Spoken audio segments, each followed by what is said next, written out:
Et si, du jour au lendemain, un pays du Sahel, longtemps relégué dans l'ombre de l'histoire, se retrouvait propulsé au cœur de la scène énergétique mondiale? Imaginez un instant. Le Burkina Faso, pays enclavé sans accès à la mer, vient de révéler la présence de réserves pétrolières titanesques, défiant toutes les attentes, faisant trembler les équilibres régionaux et mondiaux. Une secousse d'autant plus saisissante que tout se joue dans un silence médiatique assourdissant. Sous la houlette du capitaine Ibrahim Traoré, c'est une nouvelle ère qui s'ouvre, tandis que chancelleries et multinationales retiennent leur souffle, entre espoir et inquiétude. Ce n'est pas une rumeur, ni un fantasme de géopoliticiens en mal de sensation.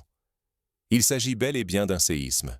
Dans l'indifférence feutrée des médias internationaux, le Burkina Faso surgit soudainement parmi les 10 premières puissances pétrolières d'Afrique. Cette découverte bouleverse, en un clin d'œil, l'ordre établi entre géants africains tels que le Nigeria, l'Angola ou l'Algérie, et acteurs globaux comme la Chine, la France ou les États-Unis. Plus encore, elle rebat entièrement les cartes du jeu énergétique, et avec elle, le destin d'un continent tout entier. Derrière l'annonce officielle, la tension est palpable. Depuis l'accession au pouvoir du capitaine Ibrahim Traoré, le pays a déjà opéré un virage radical. Rupture avec les anciennes puissances coloniales, expulsion des armées étrangères, fermeture des bases françaises et signature de surprenants partenariats avec la Russie, la Chine, le Mali et le Niger.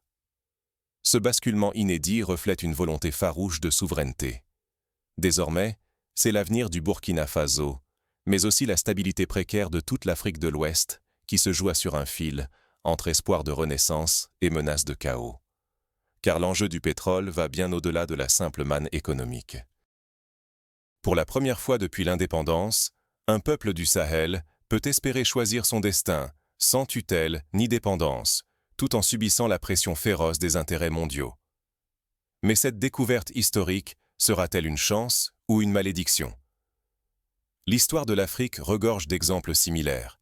Le Nigeria, l'Angola, la Libye ou encore le Gabon ont connu l'euphorie de l'or noir, mais aussi ses revers, dans des tourbillons de corruption, de conflits et de dépendance. Sauront-ils tirer les leçons du passé? Dans les coulisses du pouvoir, de nouvelles alliances se nouent, tandis que les trahisons guettent. Le pays se retrouve à la croisée des chemins. Comment gérer cette soudaine richesse, tout en résistant à l'appétit vorace des puissances étrangères? Comment un pays jadis ignoré est-il devenu, en l'espace de quelques mois, l'objet de toutes les convoitises internationales? Au centre du Sahel, le Burkina Faso, relégué des décennies durant à la périphérie des enjeux mondiaux, voit son destin bouleversé par une révélation inattendue. Selon des rapports géologiques récemment publiés, 50 milliards de barils de pétrole sommeillent sous sa terre rouge. Cette quantité phénoménale propulse le pays parmi les géants de l'or noir, bouleversant en un instant les équilibres régionaux et mondiaux. À titre de comparaison, la Libye, longtemps considérée comme un pilier pétrolier africain, dispose d'environ 48 milliards de barils de réserve. Le Burkina Faso, avec cette découverte, entre dans le cercle fermé des pays capables d'influencer la politique énergétique mondiale. La découverte s'étend à l'est du pays, non loin de la frontière nigérienne, dans des régions autrefois délaissées et réputées pauvres. Désormais, ces terres suscitent l'attention fébrile des diplomaties étrangères, des investisseurs, mais aussi de populations inquiètes. Là où l'on ne voyait que poussière et misère, une richesse insoupçonnée fait émerger des rêves nouveaux, mais aussi de profondes inquiétudes. Certains villageois, interviewés par la presse locale, comparent cette irruption du pétrole à l'arrivée brutale de l'or à Sutter's Mill en Californie au XIXe siècle, qui avait déclenché la ruée vers l'or et bouleversé toute une société. Derrière ce coup de tonnerre, l'arrivée du géant russe Gazprom n'est pas fortuite. En collaboration étroite avec l'Agence nationale de géologie, Gazprom a dévoilé ce que tous croyaient impossible. Les Russes, grâce à leur expertise technique et à des investissements massifs, sont les premiers à avoir mesuré l'étendue colossale du gisement. Cette avance offre au Burkina Faso une carte maîtresse dans le grand jeu énergétique mondial.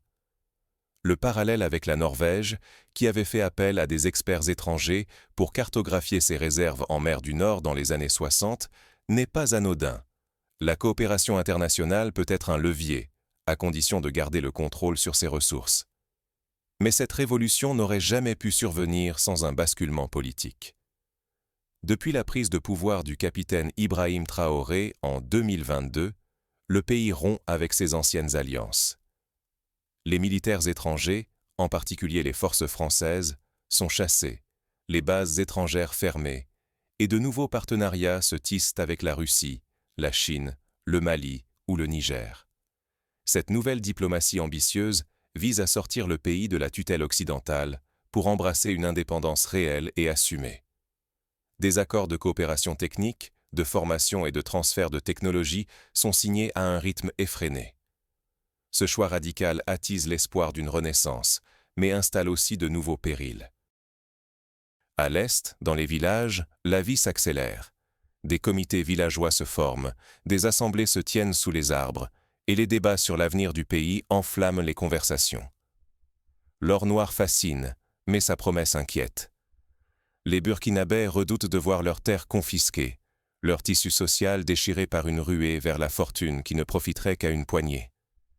Les anciens rappellent la malédiction du delta du Niger, où des populations entières ont été déplacées et où la pollution a ruiné des écosystèmes séculaires. Face à l'afflux de pressions et de promesses, le gouvernement Traoré tente l'inédit. Avant même le premier forage, il lance la rédaction de lois innovantes. Priorité à la propriété nationale, surveillance citoyenne, transparence totale. Un projet de comité citoyen se prépare, invitant tous les Burkinabés à devenir les gardiens de leur destin. Ce modèle participatif s'inspire des expériences réussies de pays comme la Norvège ou le Botswana, qui ont su impliquer la société civile dans la gestion de leurs ressources minières. Dans les écoles, on observe déjà un engouement sans précédent pour les filières scientifiques et techniques. Des jeunes s'initient à l'ingénierie pétrolière, à la géologie, à la gestion environnementale, tandis que les anciens rappellent les malédictions qui ont frappé d'autres nations africaines. L'espoir d'une sortie de la pauvreté se mêle à la crainte de tomber dans l'instabilité ou la dépendance. À titre d'exemple, au Nigeria, la découverte du pétrole dans les années 50 avait suscité un immense espoir, mais très vite, la corruption et les conflits ethniques en avaient terni la promesse. Car le Burkina Faso se trouve à un carrefour historique. Un seul faux pas, et la malédiction du pétrole pourrait s'abattre, reléguant à nouveau le pays à la marge, ou pire, l'entraînant dans une spirale d'instabilité. Mais pour l'instant, l'énergie populaire, la vigilance des lois et la fermeté politique dessinent l'esquisse d'une souveraineté retrouvée. Le choix de la transparence et de l'inclusion citoyenne sera-t-il suffisant pour conjurer le sort? Mais dans l'ombre de cette effervescence, de nouveaux acteurs s'agitent. Certains voient déjà dans la richesse burkinabé une opportunité à saisir, d'autres préparent l'offensive. Des compagnies pétrolières étrangères multiplient les offres alléchantes, promettant infrastructures, emplois et transferts de technologies, mais exigeant en échange des concessions lucratives. Les ONG internationales mettent en garde contre les dangers de la pollution, des déplacements forcés et de la corruption, rappelant que selon la Banque mondiale, plus de la moitié des pays riches en ressources naturelles restent parmi les plus pauvres du monde. La promesse de richesse bouleverse le Burkina Faso et attire les regards du monde entier.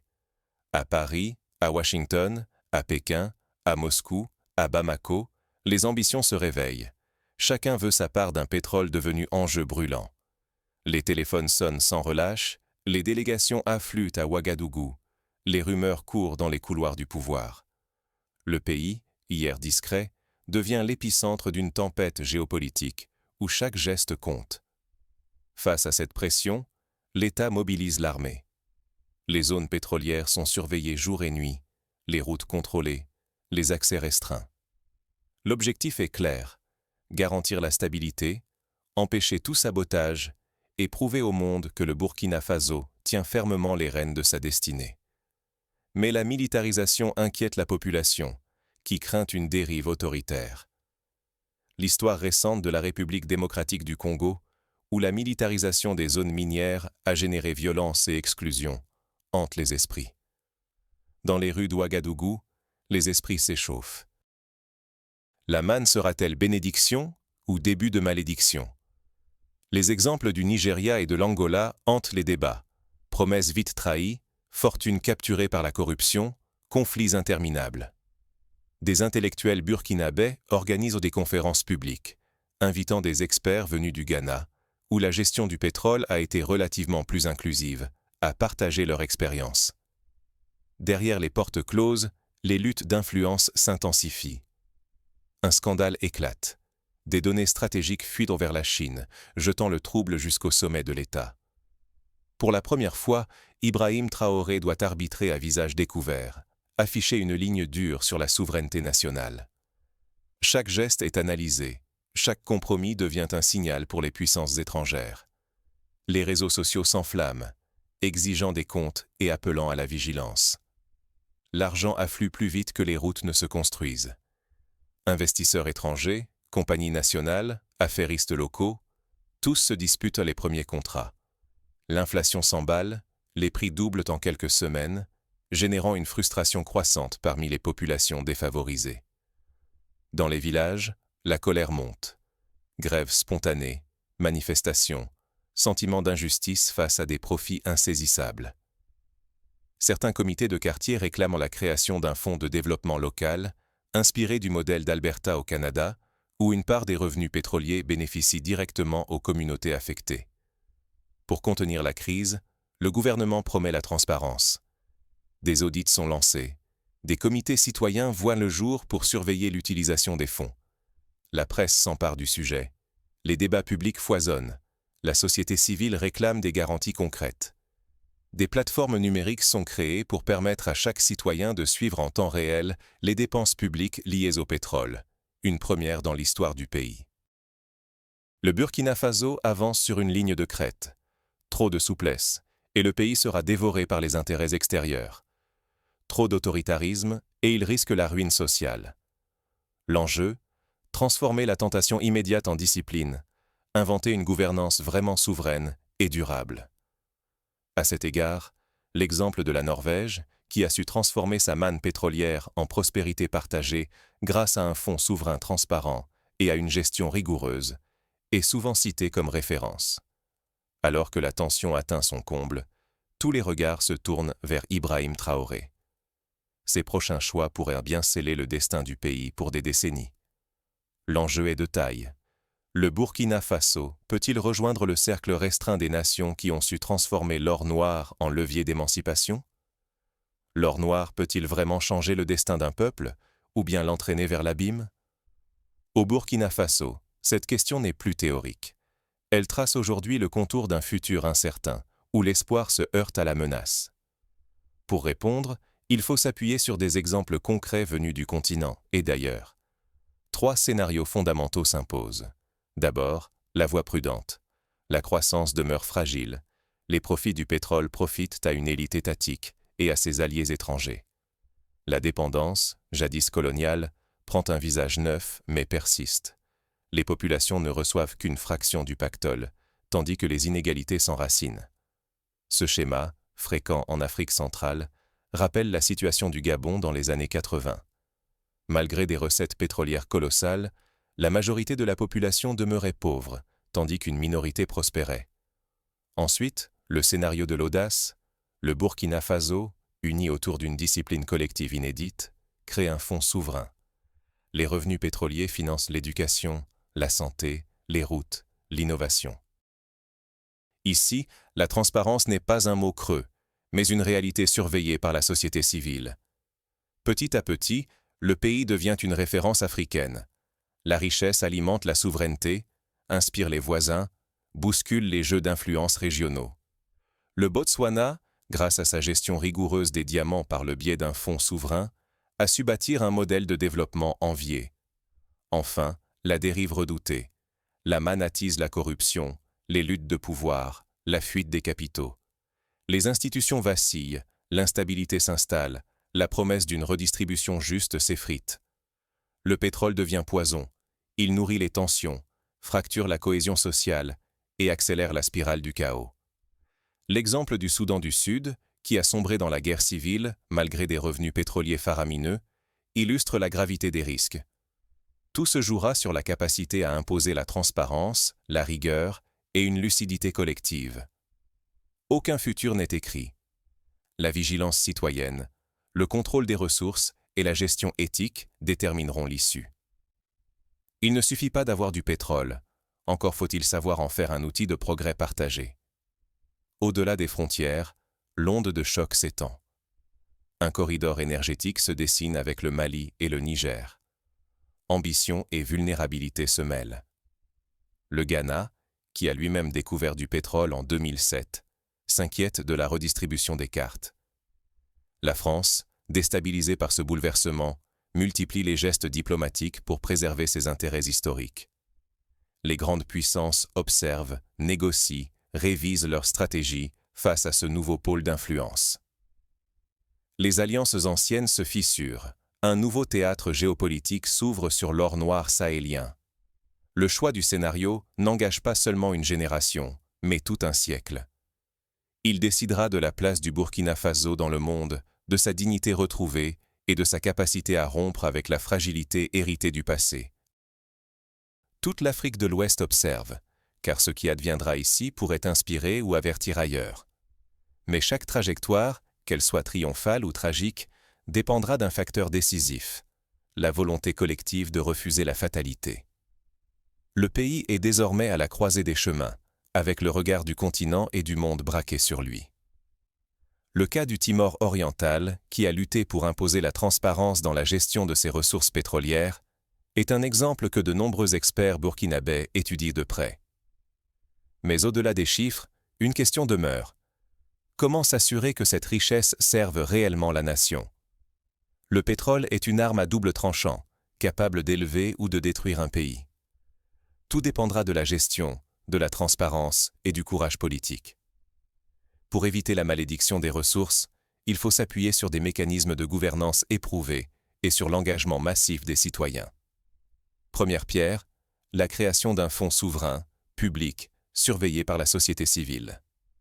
Un fonds souverain, à l'image du Government Pension Fund norvégien, pourrait garantir la transparence totale. Chaque dépense doit être justifiée, contrôlée en temps réel par des représentants du peuple. L'argent du pétrole ne doit jamais s'évaporer dans les méandres de la corruption. Il doit financer des hôpitaux, des routes, des écoles et préparer l'avenir des Burkinabés. Ce fonds peut également investir dans la diversification de l'économie pour éviter de tout miser sur une seule ressource. Dynamiser l'économie locale devient une priorité vitale. De l'extraction au transport, du raffinage à la distribution, chaque étape doit bénéficier en priorité aux entreprises nationales. Il faut former, soutenir, donner accès au marché aux sociétés burkinabées pour que la majorité des bénéfices reste au pays. Laisser les multinationales étrangères dominer reviendrait à sacrifier l'avenir. Des clauses de contenu local peuvent être imposées, comme au Nigeria, pour garantir des emplois et des transferts de compétences. Cette gestion exige des objectifs clairs et contrôlables. Combien d'emplois stables créés chaque année ? Quels engagements concrets pour réparer les terres et protéger l'environnement ? L'État doit édicter des règles strictes, les publier et accepter d'être évalué par des instances indépendantes. La confiance du peuple dépend de la rigueur de ses engagements. La création d'une Cour des comptes pétrolière indépendante, sur le modèle du Chili pour le cuivre, pourrait garantir ce contrôle. Au cœur du changement, l'éducation, priorité absolue à la formation technique. Ingénieurs, géologues, mécaniciens, opérateurs, agents de sécurité, il faut créer des écoles spécialisées près des sites, octroyer des bourses aux jeunes issus des communautés riveraines. Ce sont eux qui doivent devenir les premiers bénéficiaires de cette transformation. Des partenariats avec des universités internationales pourraient accélérer la montée en compétences locales. La société civile doit jouer un rôle central. Elle surveille, interpelle, participe aux décisions et au contrôle de la répartition. ONG, syndicats, associations locales, tous doivent pouvoir s'exprimer, poser des questions, demander des comptes en toute transparence. Le Zimbabwe, pour sa gestion des diamants, a montré à quel point l'absence de société civile forte pouvait conduire à la spoliation. La responsabilité, enfin, est collective. Aucun citoyen ne doit rester passif. Débattre, s'informer, questionner les autorités, proposer des solutions. Chaque Burkinabé peut et doit participer à la gouvernance de cette ressource. C'est le seul rempart contre les dérives qui ont détruit tant d'autres nations pétrolières. Le modèle islandais, où la démocratie participative a permis d'éviter l'accaparement des ressources, inspire de nombreux réformateurs africains. Le risque est colossal. Mal gérée, la manne pétrolière pourrait diviser la société, ruiner les acquis sociaux, briser la confiance entre l'État et le peuple. Mais si elle est bien utilisée, elle portera un nouveau contrat social, une prospérité partagée, une souveraineté enfin conquise. La réussite du Botswana dans les mines de diamants montre qu'un pays africain peut renverser la malédiction des ressources. Pourtant, même les meilleures intentions ne suffisent pas toujours. Les forces extérieures, les intérêts cachés et les faiblesses internes guettent chaque étape de ce pari national. La vigilance doit être constante et la flexibilité dans l'adaptation des politiques publiques permanente. Et vous, qu'est-ce qui forge réellement la liberté d'un peuple? Est-ce l'apparition soudaine d'une richesse colossale, ou la façon dont chacun choisit d'en écrire le récit, ensemble? Au Burkina Faso, la découverte du pétrole n'est pas qu'une chance économique. Elle devient le miroir d'une génération entière. Sommes-nous prêts à prendre notre destin en main, ou laisserons-nous d'autres décider à notre place? Il est tentant de rester simple spectateur. L'indifférence rassure, surtout face à un moment aussi décisif. Pourtant, chaque silence, chaque pas en retrait, façonne déjà l'histoire du pays et, par résonance, celle de toute l'Afrique de l'Ouest. Les voix qui s'élèvent aujourd'hui, dans les médias, les réseaux sociaux, les assemblées villageoises, dessinent les contours de ce que sera le Burkina Faso de demain. Ce choix ne concerne pas seulement le Burkina Faso. Il s'agit d'un signal adressé à tous. Ce qui est possible ici peut s'accomplir ailleurs, si la volonté populaire s'affirme. Ce n'est ni un conte de fées, ni une tragédie écrite d'avance. Le véritable drame ne se joue pas uniquement dans les coulisses du pouvoir ou dans les contrats cachés. Il se joue d'abord dans les esprits. Accepterons-nous que la malédiction du pétrole soit une fatalité, ou transformerons-nous cette épreuve en force collective? Aucune souveraineté n'est née du hasard. L'indépendance, la dignité, la maîtrise de ses ressources, tout cela s'arrache, choix après choix, au prix du courage et du doute. Les Burkinabés se tiennent aujourd'hui à la croisée des chemins. Entre pressions extérieures et désir d'écrire leurs propres règles, leur avenir reste ouvert, encore à inventer. Ils peuvent s'inspirer des réussites et des échecs de leurs voisins, mais c'est à eux seuls qu'il appartient de tracer leur voie. La menace principale n'est pas l'appétit des puissances étrangères. Ce n'est ni le poids des traditions, ni la peur du changement. C'est la résignation. C'est croire que rien ne peut vraiment bouger, ou que la lutte est vaine. Pourtant, chaque voix compte. Débattre, raconter, transmettre ce qui se joue, c'est déjà refuser l'oubli et l'immobilisme. L'histoire du Burkina Faso n'est pas encore écrite. Et vous? Saisirez-vous ce moment, ou le laisserez-vous filer? L'avenir du Burkina Faso appartient à ceux qui interrogent, qui veillent, qui osent. Au bout du compte, c'est l'engagement de chacun qui façonne la liberté de tous. La vigilance, l'audace et la solidarité seront les clés pour transformer cette découverte en véritable renaissance. Ce récit ne s'achève pas ici. Il continue partout où l'on rêve de souveraineté, de justice et de partage véritable. Il vit dans chaque décision, chaque débat, chaque espoir. Que le Burkina Faso devienne un exemple de gestion éthique et inclusive de ses ressources, ou un avertissement pour les générations futures, dépendra de la somme des choix collectifs posés aujourd'hui. La page est blanche. Il ne tient qu'au peuple burkinabé de l'écrire et à chacun d'entre nous d'en porter la mémoire.